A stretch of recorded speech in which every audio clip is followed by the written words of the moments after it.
Olá, pessoal, sejam todos muito bem-vindos. Apenas para retomar o nosso raciocínio, nós estudamos é, o funcionamento da administração indireta. Nós vimos algumas características que são comuns a todos os entes da administração indireta. Então, nós falamos sobre essas características, quais eram essas características, e nós vimos que a administração indireta é composta por pessoas jurídicas criadas pelos entes federados para exercer funções típicas de Estado. E nós vimos que a administração indireta ela é composta de acordo com o artigo 200, com o Decreto-Lei 200 de 1967, por autarquias, fundações públicas, empresas públicas e sociedades de economia mista. E aí nós temos doutrinadores trazendo que os consórcios públicos passaram a ser a quinta entidade na lista das entidades que fazem parte da administração indireta, através da aprovação da Lei 11.107 de 2005. Esse entendimento não é pacífico, depende do doutrinador que você for estudar. Alguns entendem que sim, entrou na lista, outros entendem que, como são associações, ele já estaria, né, compreendido ali pelas regras autárquicas, e outros dizem que ele seguiria as mesmas regras das empresas públicas e sociedades de economia mista. Enfim, há uma discussão sobre essa inclusão. Me parece que sim, ele acaba sendo aqui mais um ente da administração indireta. Nós vimos, então, dentre as características comuns a todos os entes da administração indireta, que todos possuem personalidade jurídica própria, então cria-se uma nova pessoa jurídica. A criação e a extinção, ela está submetida ao princípio da reserva legal, ou seja, depende de lei, ou para criar ou para autorizar o funcionamento, a criação, e elas sempre terão finalidade pública, ou seja, a ideia de ausência de fins lucrativos. Não que elas não possam ter finalidade econômica, elas devem, porque a ideia é que estas entidades consigam se manter e sobreviver. Mas a finalidade tem que ser pública. E elas estão, por óbvio, sujeitas a controle finalístico, ou seja, sempre vai haver uma supervisão ministerial, ou seja, o ente que a criou, a que ela está vinculado sem haver hierarquia, mas vai controlar se ela sempre mantém a finalidade para o qual ela foi criada. E aí nós vimos, então, o primeiro ente foram as autarquias. A gente falou que é a autarquia, a pessoa jurídica de direito público, então sempre, pessoa jurídica de direito público, capital exclusivamente público, capacidade administrativa, geralmente para a realização de atividades típicas de Estado.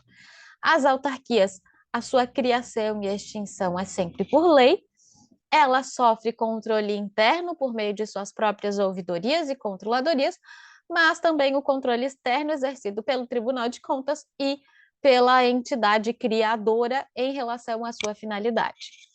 As autarquias, elas são, como pessoas jurídicas de direito público, os seus atos e contratos seguem um regime administrativo, portanto, hoje, em razão da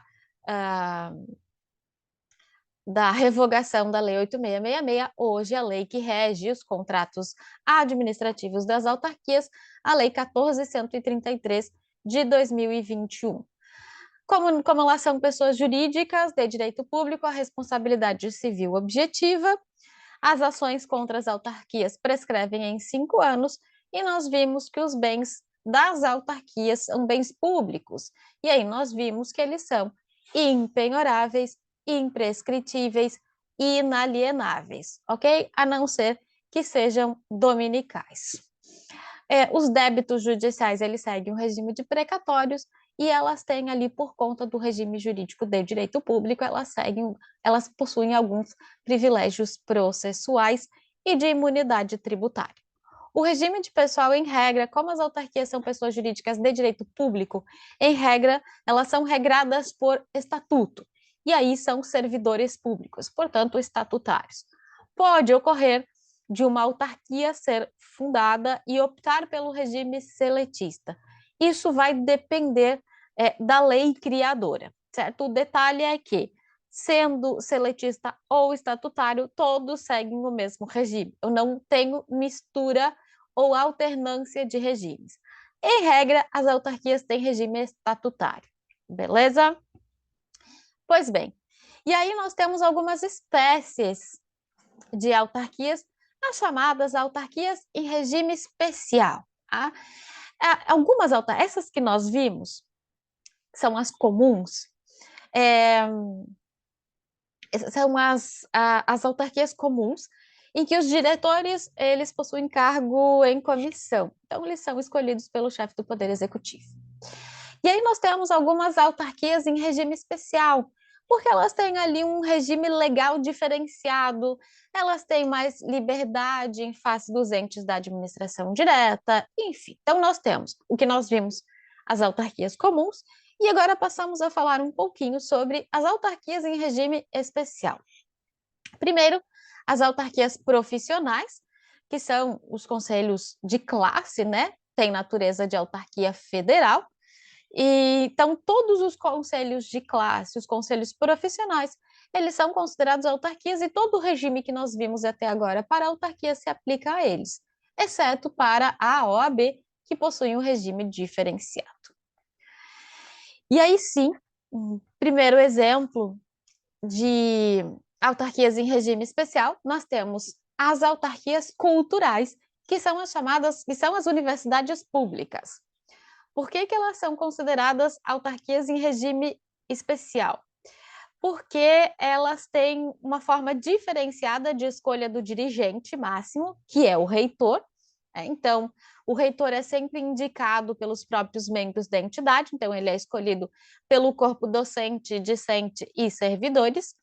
Não é permitida a sua exoneração ad nutum, então não é um cargo em comissão, ele é escolhido e ele permanece por um mandato determinado na lei criadora.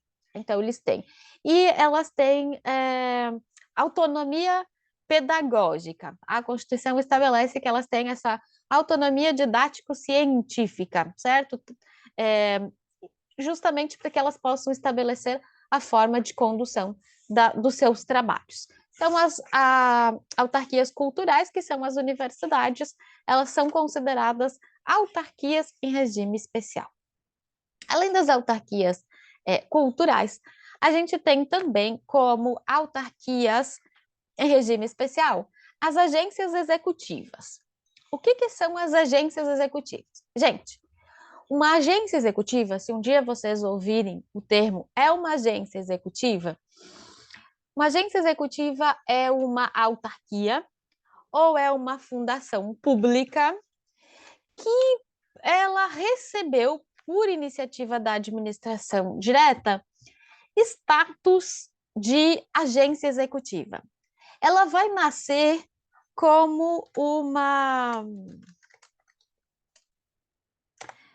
Ela nasceu como uma autarquia ou ela nasceu como uma fundação pública, então ela nasceu como um ou como outro, e porque ela, enfim, estava, de certa forma, ineficiente, não estava cumprindo a finalidade de acordo com que ela foi criada, elas celebram um contrato de gestão com o Ministério Supervisor.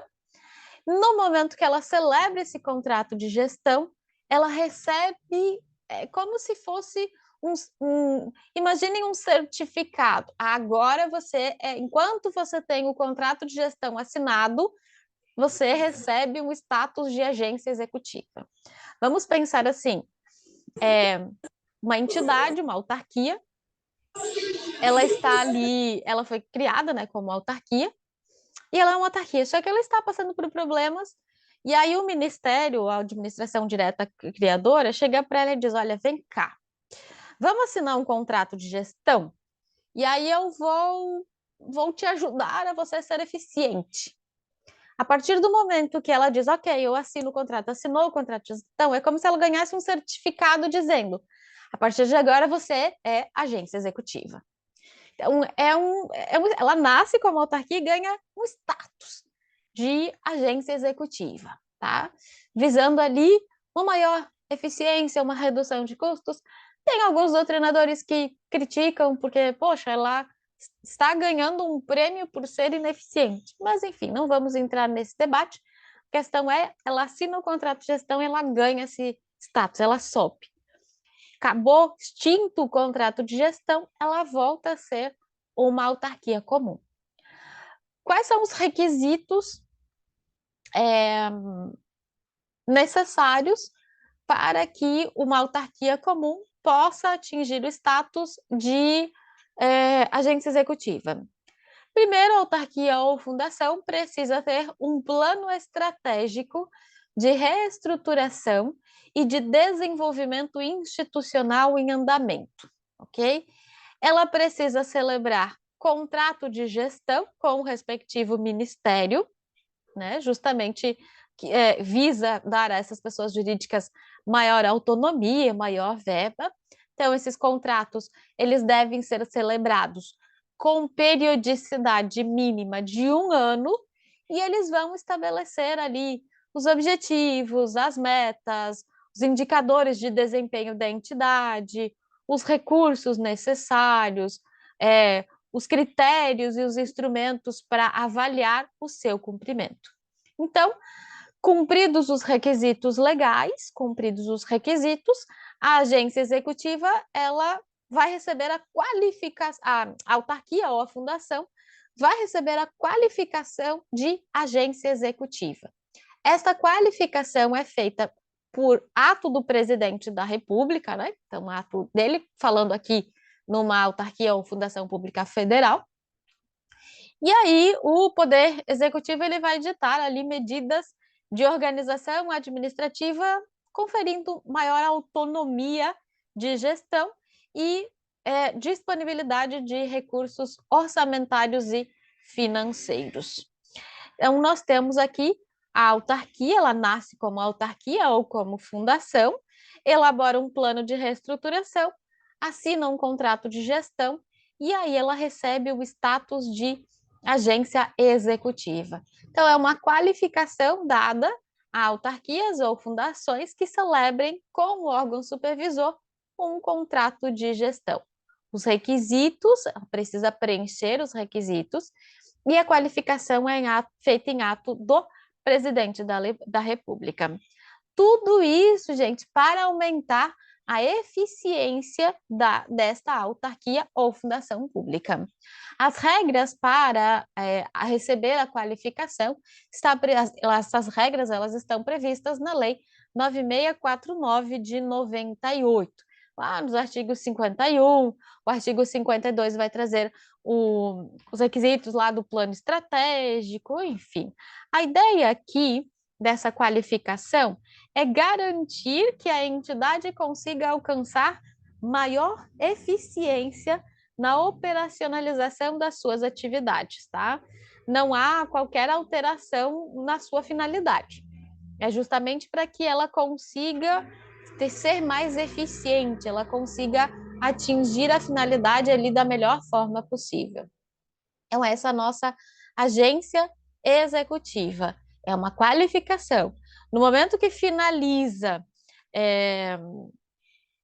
no momento que encerra o contrato de gestão, aí ela volta a ser uma simples uma autarquia comum ou uma fundação pública, ok? Ela nasce como autarquia ou fundação, recebe um status, fica ali enquanto tem contrato de gestão, encerrado, volta a ser uma autarquia comum.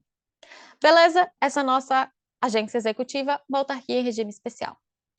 Além da agência executiva, a gente tem também as autarquias em regime especial, as chamadas agências reguladoras, tá?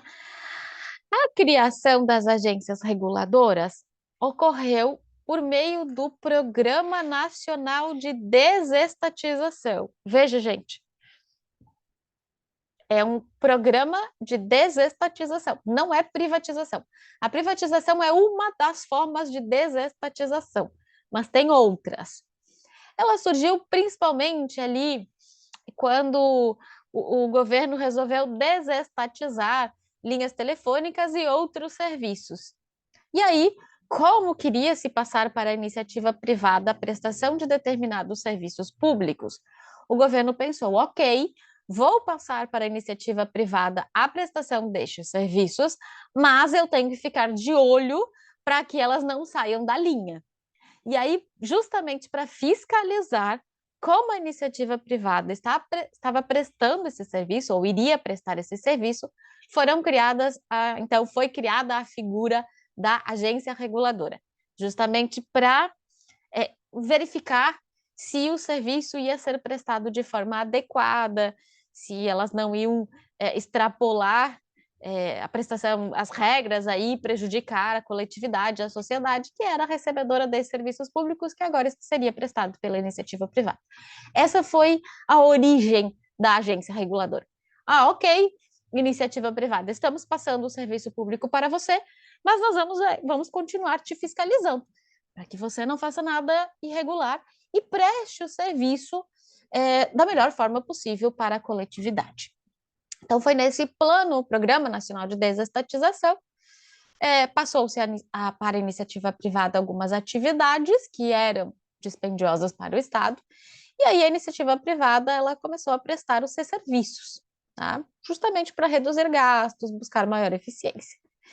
E aí surgiram as agências reguladoras justamente para surgir daí um regime especial para fiscalizar, para regular, para normatizar a prestação destes serviços públicos pelos particulares, evitando ali uma busca desenfreada pelo lucro dentro do serviço público.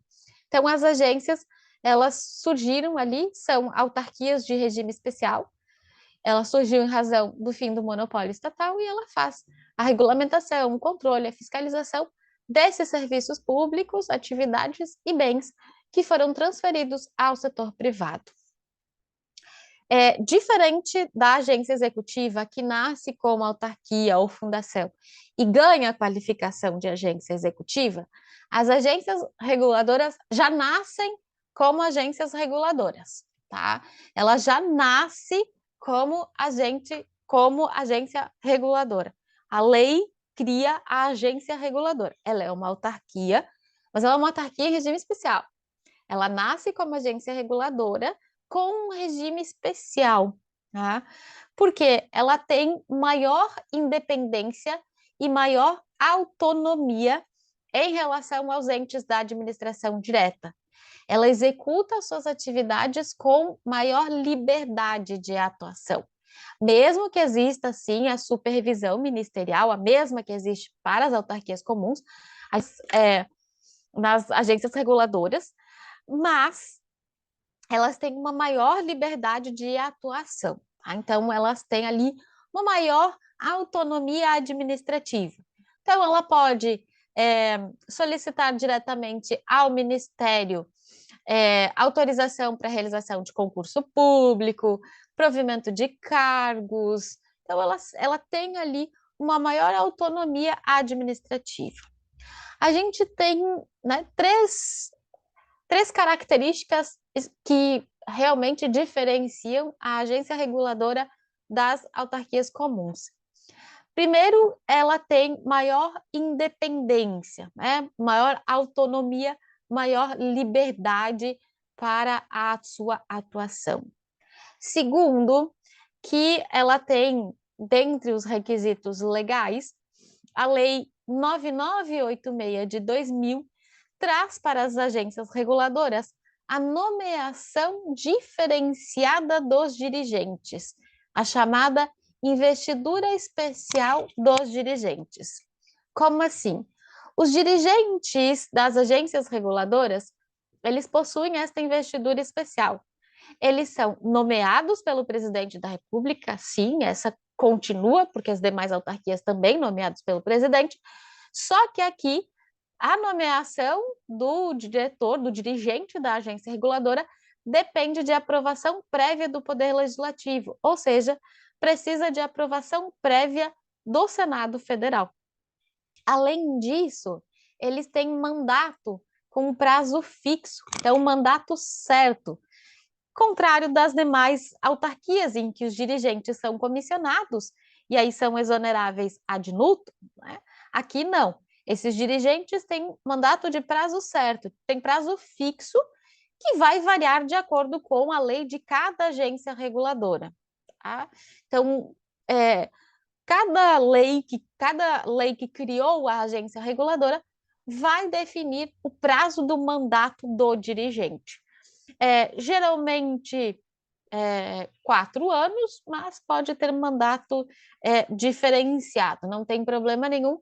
Ah, na verdade, a maioria deles mandato de 5 anos, tá?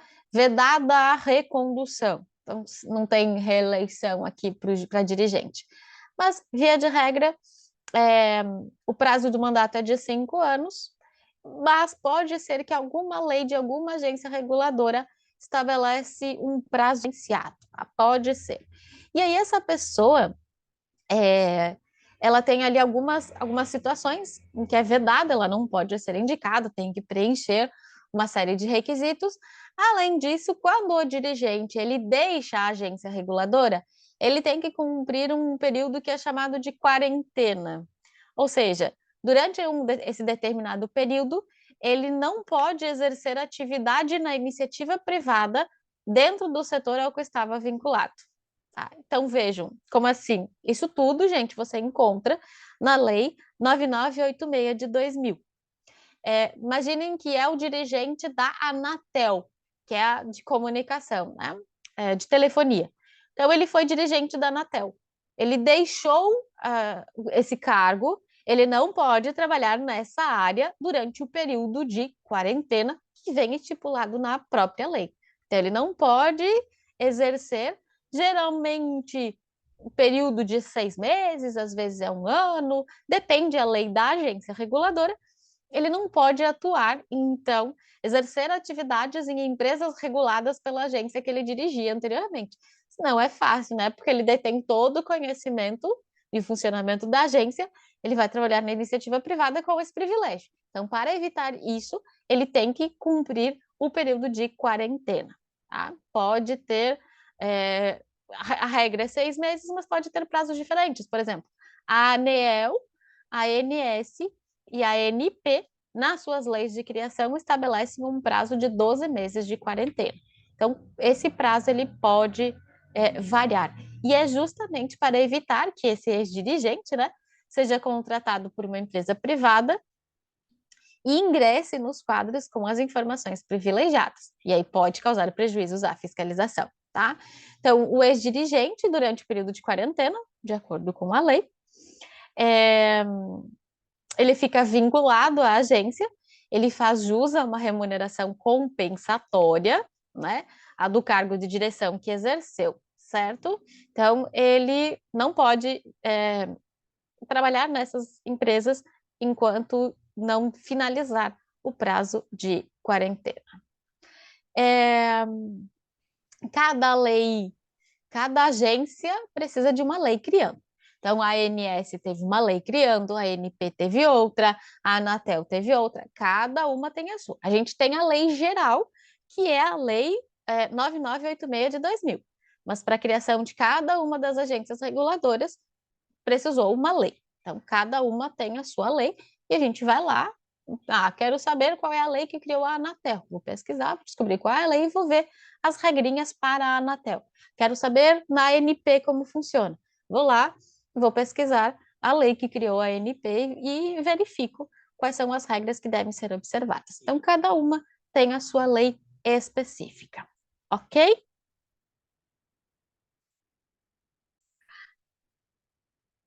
Além dessa regrinha de que eles têm mais independência, que existe essa investidura especial ali, nomeação do presidente, com aprovação prévia do Poder Legislativo, né, se for federal, Senado Federal, um mandato ali com prazo fixo, então não é exonerado ad nutum, e acaba levando ali uma maior autonomia da entidade. Então, justamente para que ela possa estabelecer regras.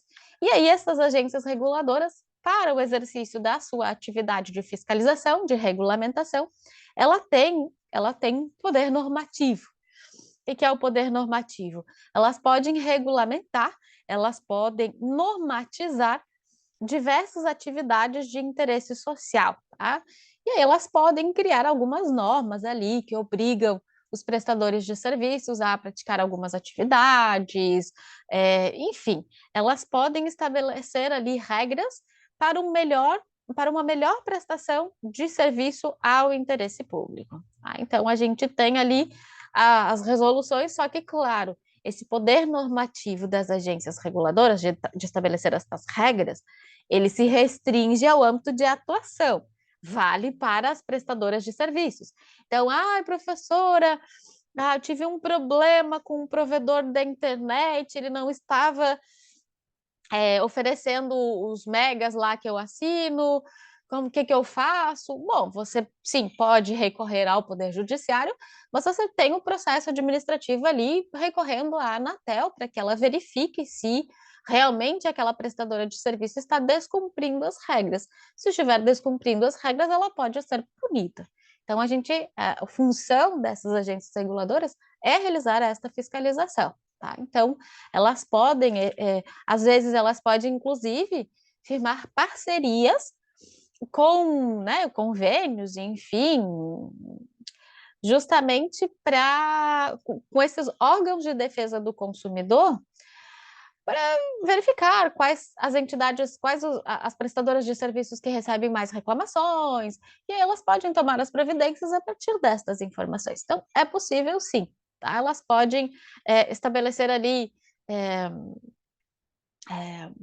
cooperação, troca de experiências, enfim, justamente para que elas consigam fiscalizar da melhor forma possível. Aí elas podem também celebrar termo de ajustamento de conduta com pessoas físicas ou jurídicas que estão sujeitas à sua competência regulatória. Então, percebeu que uma empresa de telefonia não está cumprindo as regras. Ela vai lá, chama a empresa e diz: olha, você tem que cumprir isso. Aí ela pode celebrar esse termo de ajustamento de conduta para que essa empresa possa voltar a andar na linha e prestar o serviço da melhor forma possível, ok? Então, a gente tem ali, dentre as agências reguladoras, nós temos alguns grupos, né? Em regra, 4 grupos, as que regulam a prestação de serviços públicos, por exemplo, a ANEEL, a ANTAC, a NTT, a Anatel, a ANA, a ANAC, que elas fiscalizam serviços públicos propriamente ditos. Nós temos as autarquias que fiscalizam atividades de fomento, por exemplo, a Ancine, então ela atua na regulação de atividades privadas, mas que dependem de fiscalização estatal, porque elas são de interesse da coletividade. A gente tem aquelas que controlam a exploração de atividade econômica, por exemplo, a ANP, Agência Nacional do Petróleo, e a gente tem aquelas que regulamentam serviços de utilidade pública, a ANS, que é a Agência Nacional de Saúde Suplementar, e a Anvisa, Agência Nacional de Vigilância Sanitária, porque elas controlam ali serviços públicos não exclusivos do Estado. Então, temos ali as diversas agências reguladoras tentando fiscalizar esse serviço para que ele seja prestado da melhor forma possível. Quanto ao regime de pessoal, gente, o regime pessoal das agências reguladoras, elas podem ter pessoal estatutário ou podem ter seletista. Tá?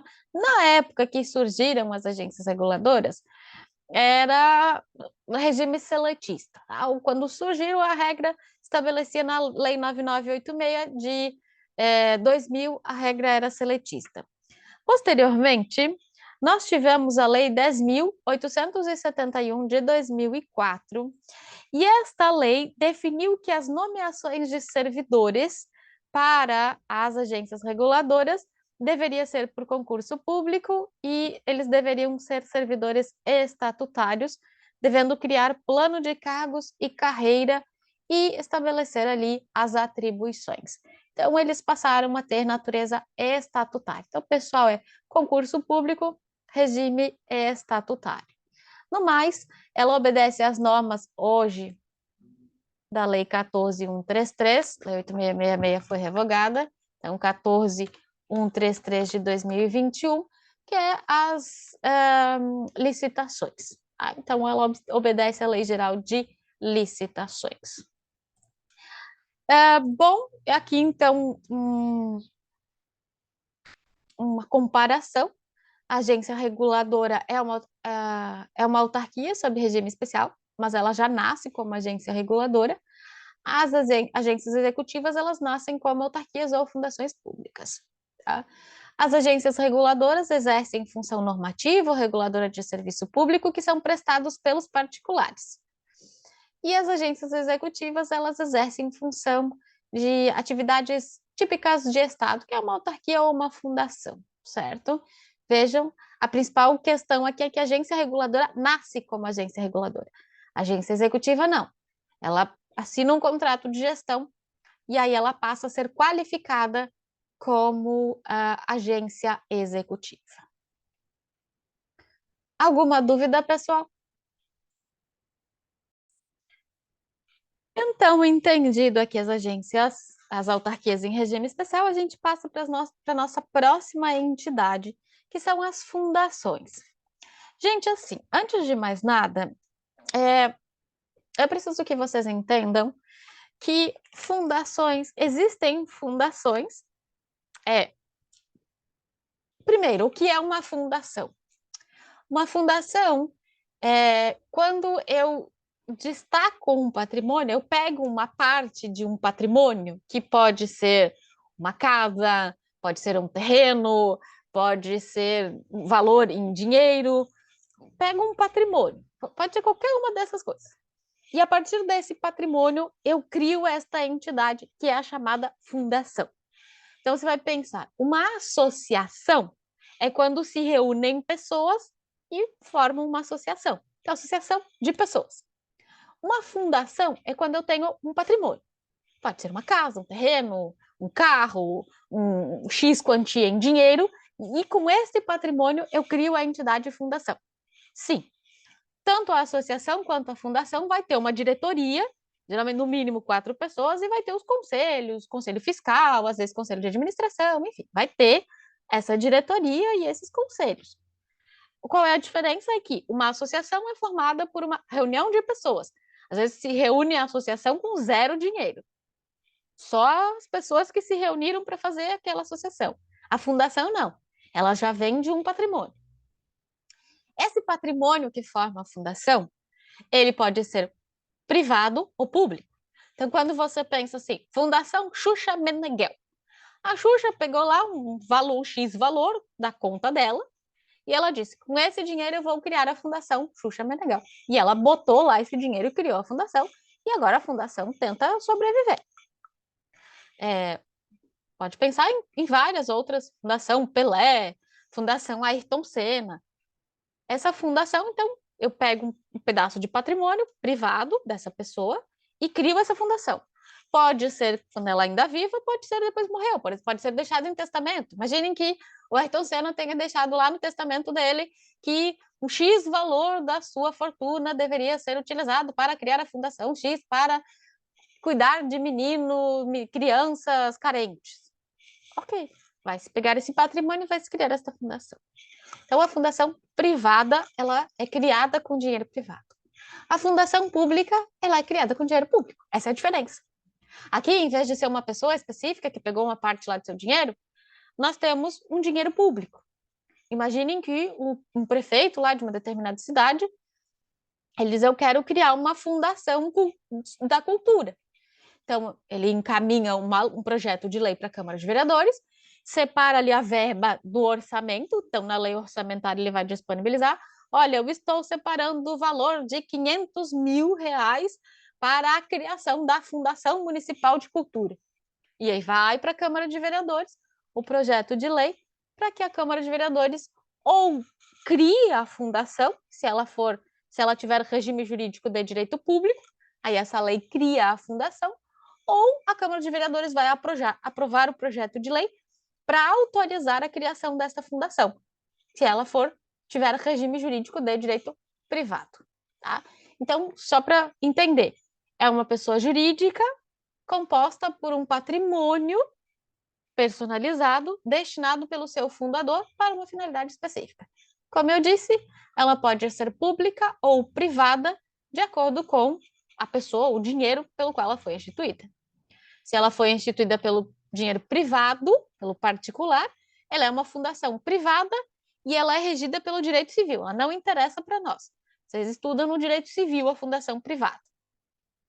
Se ela é formada com dinheiro público, ela é chamada de fundação pública, tá? E aí regida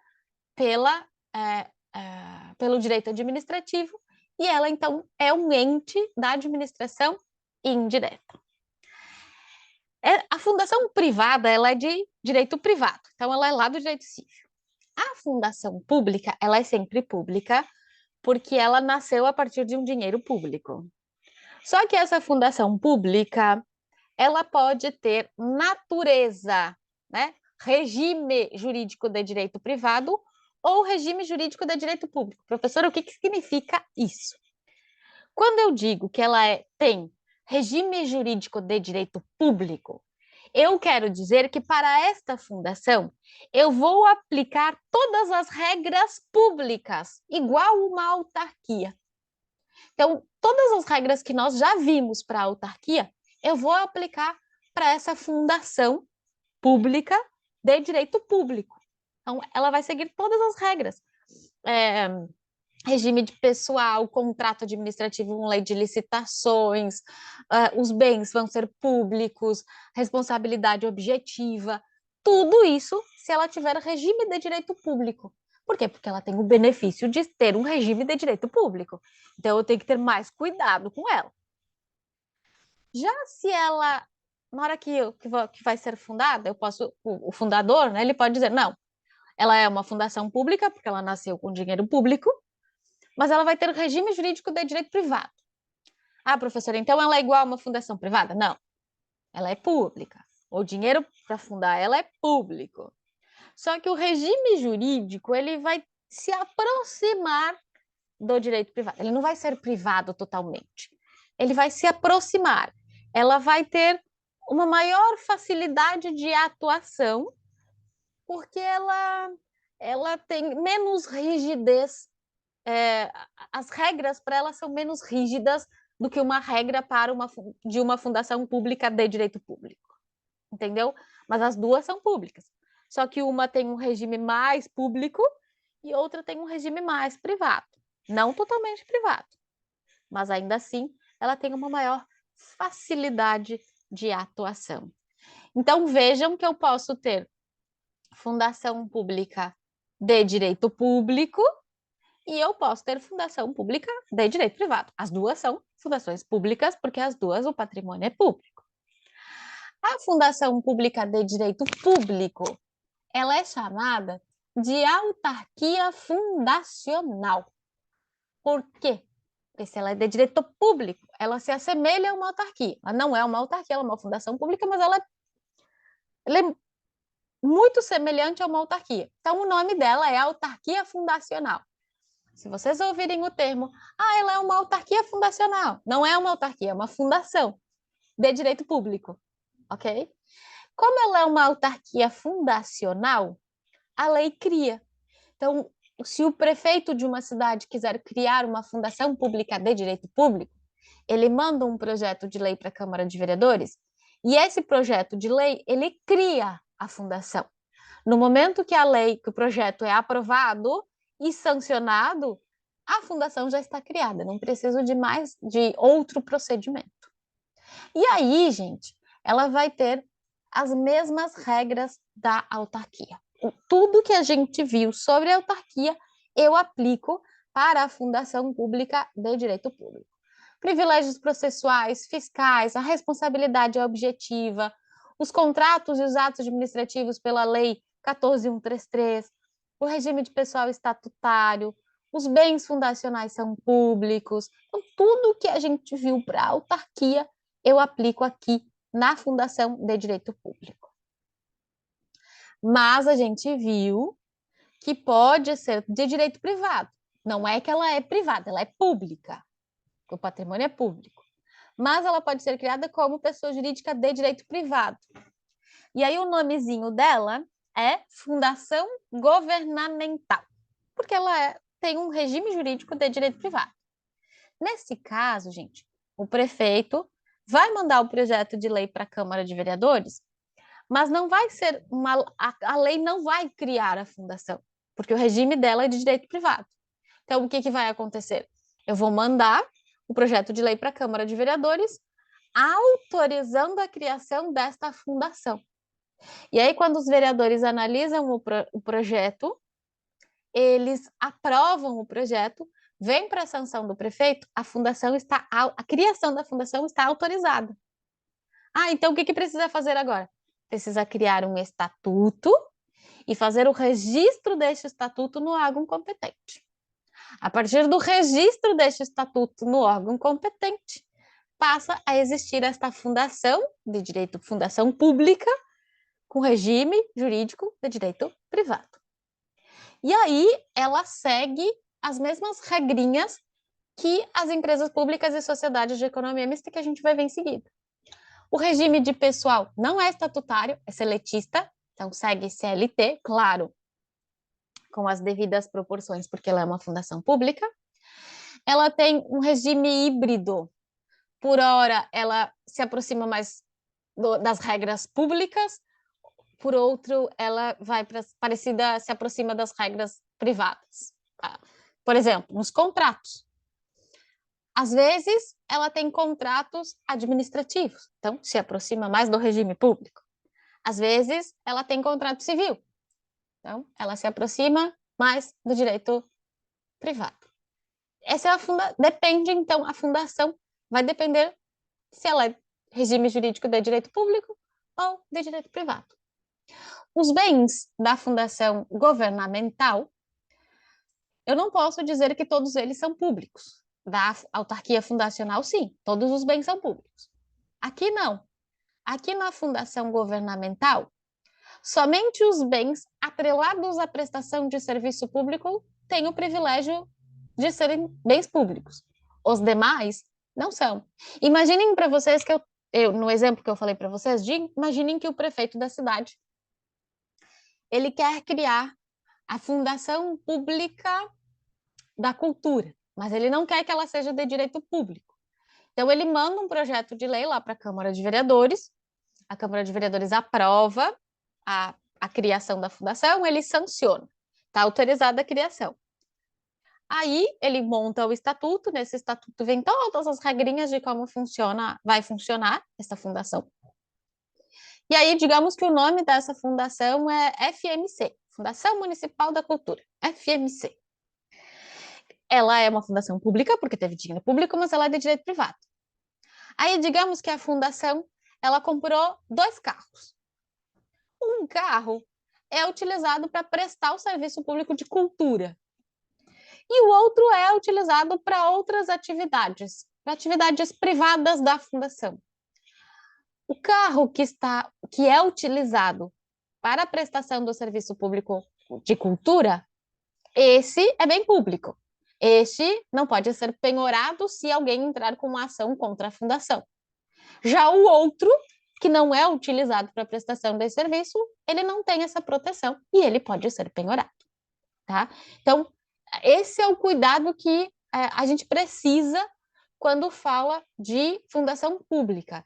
Eu sempre tenho que cuidar se ela é uma fundação pública de direito público, e aí ela é uma autarquia fundacional, ou se ela é uma fundação pública de direito privado, que daí ela é uma fundação governamental.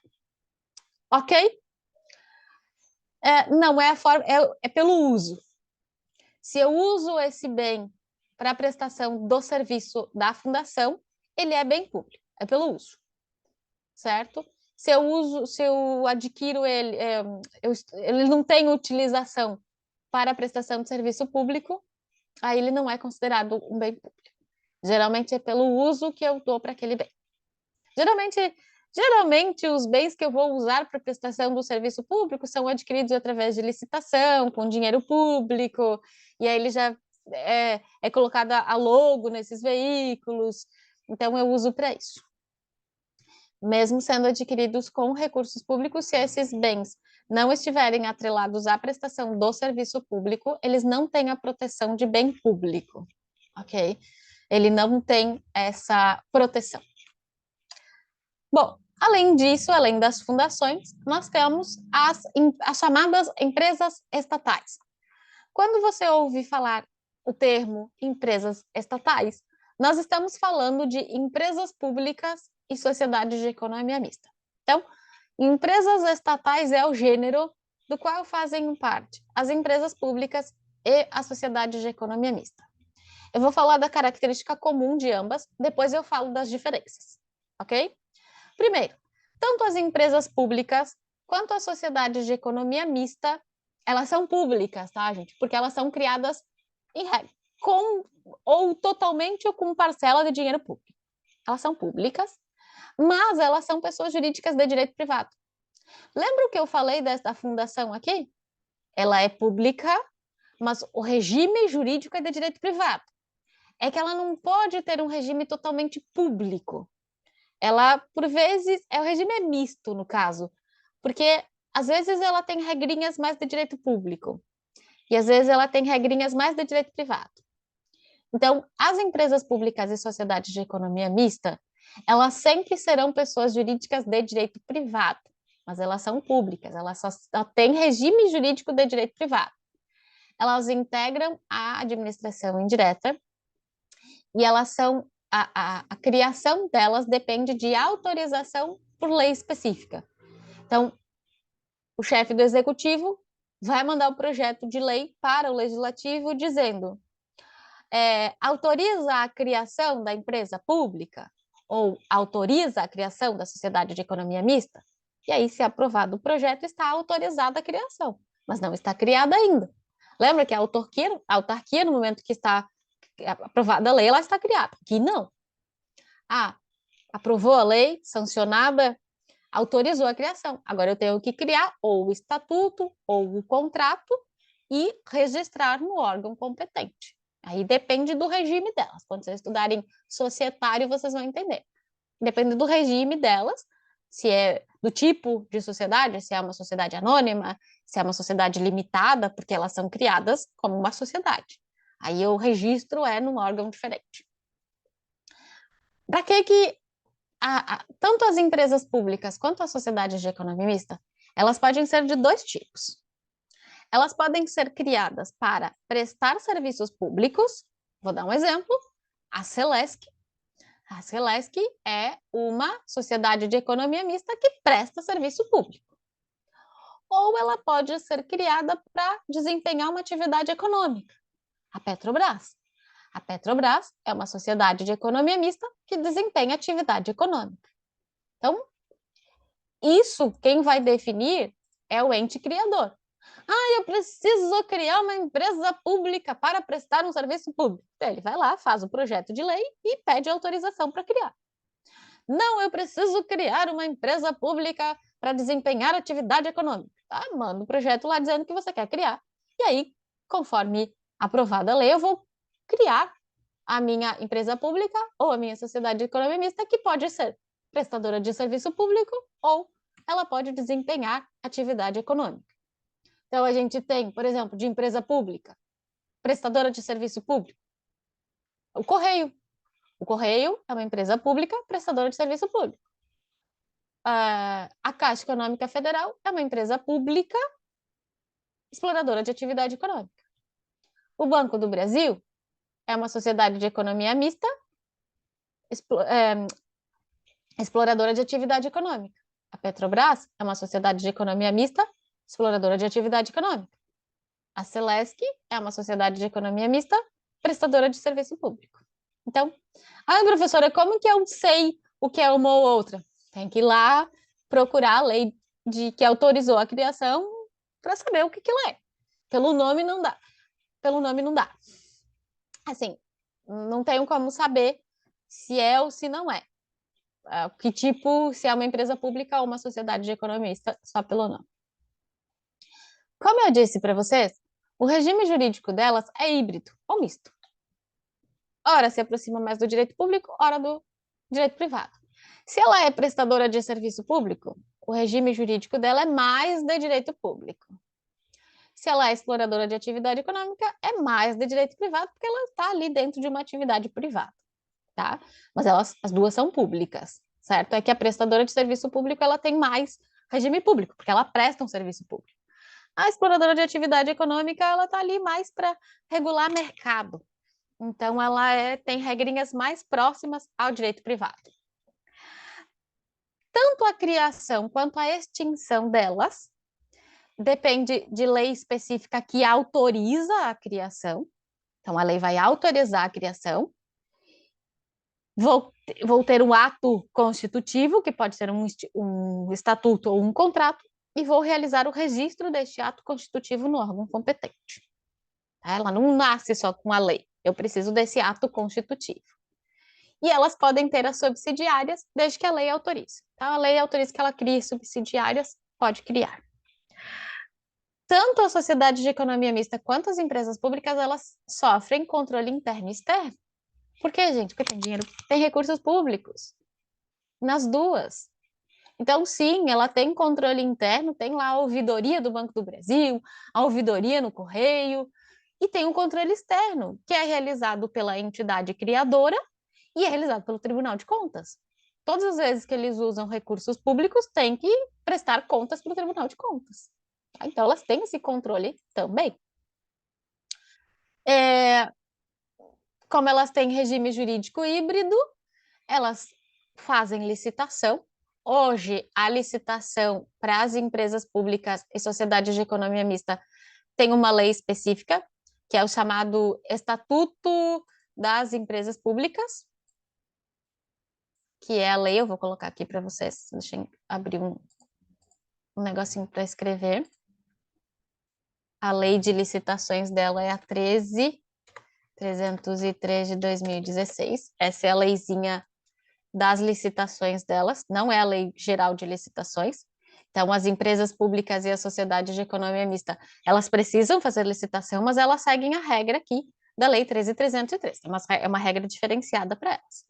Fazem concurso público, sim, fazem concurso público, só que o regime de pessoal é seletista.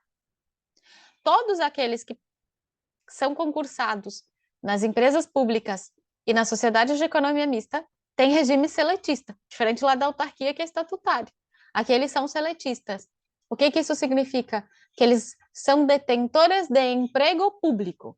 Os estatutários são detentores de cargo público. Nas empresas públicas e sociedades de economia mista, eu faço concurso, mas quando eu passar no concurso, eu vou ser detentor de um emprego público, regime seletista. No regime seletista, eu não tenho estabilidade. Eu não tenho estabilidade. Posso ser mandado embora da mesma forma que outros servidores. Existe a doutrina que diz que tem que ter processo administrativo, os tribunais também, tem uma discussão ali, mas não tem estabilidade, tá? Se for extinta a entidade, os servidores, enfim, perderam o emprego, tá? Não tem esse negócio de estabilidade que tem com os servidores estatutários, tá? Extinta a entidade, extintos estão os empregos públicos nela, certo? Então, mas tem gente que critica muito, diz, nossa, mas passa concurso público para não ter estabilidade.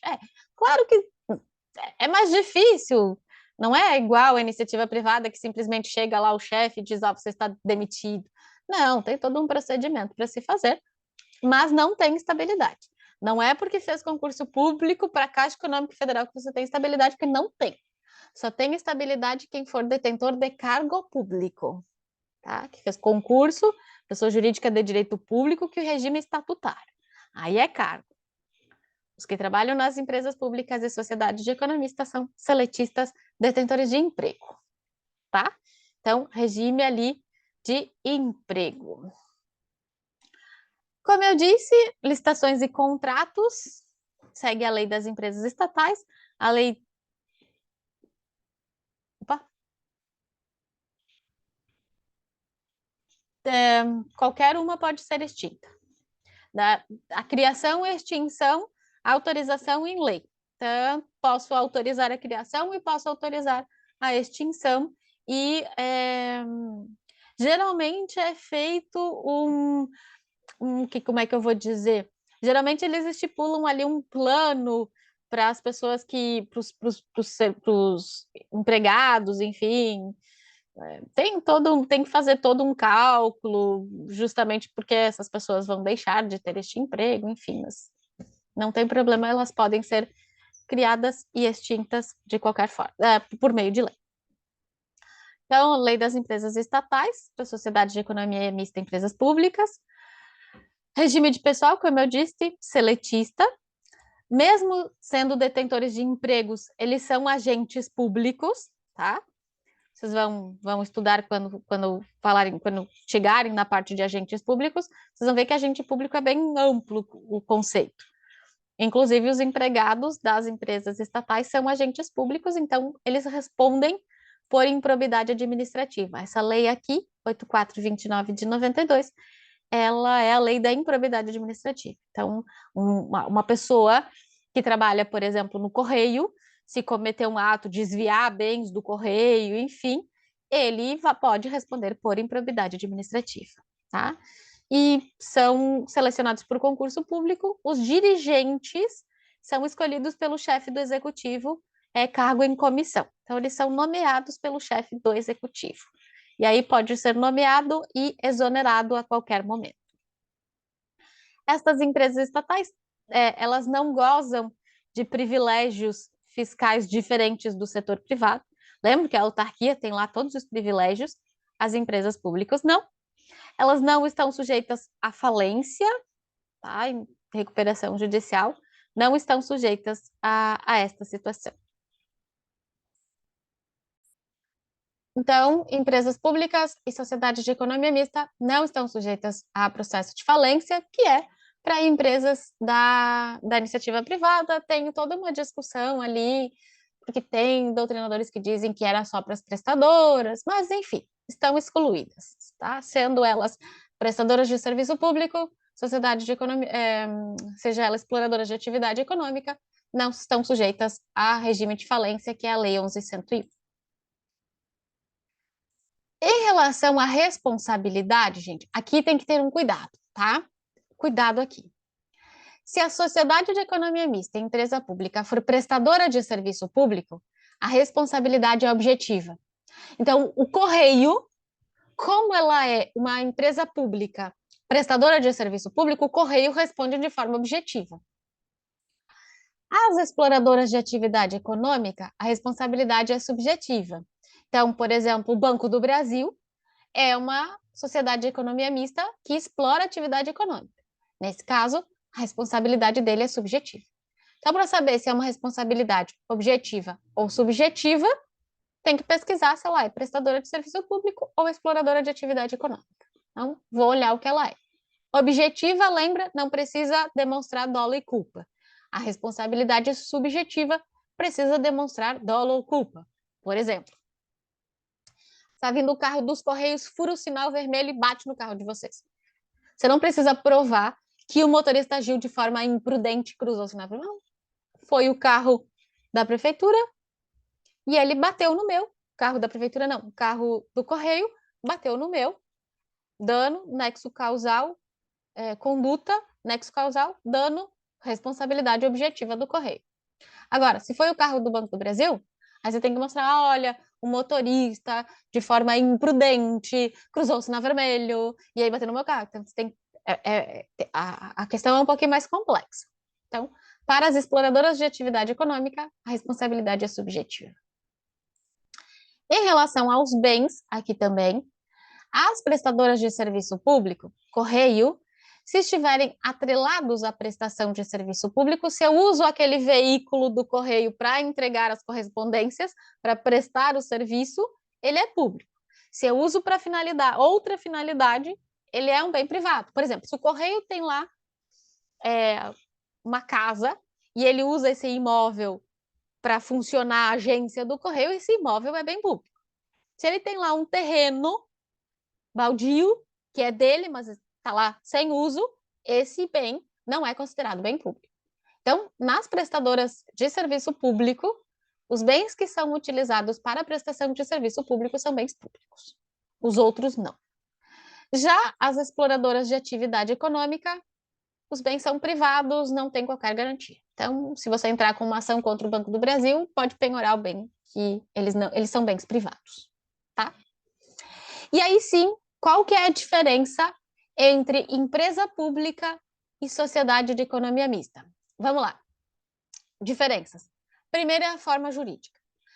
Vocês ainda não viram societário, tá?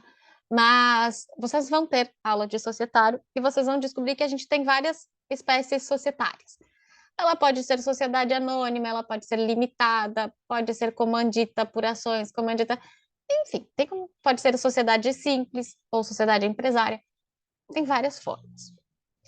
Dentre as formas, isso, tem que dar uma olhadinha no site lá da empresa para você descobrir se é empresa pública ou sociedade de economia mista.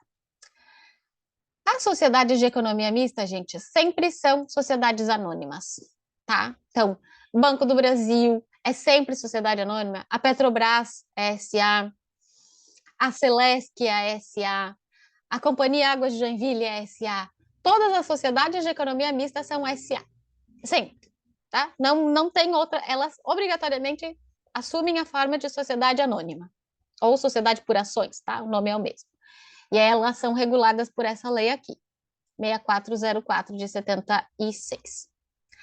As empresas públicas, elas podem assumir qualquer forma jurídica. Pode ser limitada, pode ser simples, pode ser SA. Então, pode assumir qualquer forma jurídica, tá? Então, vejam, essa é a primeira diferença. Sociedade de economia mista, sempre SA. Empresa pública, qualquer forma jurídica. O foro processual. A empresa pública federal, sempre que eu precisar entrar com um processo contra ela, é na Justiça Federal. Então, contra a Caixa Econômica Federal, contra o Correio, eu sempre vou na Justiça Federal.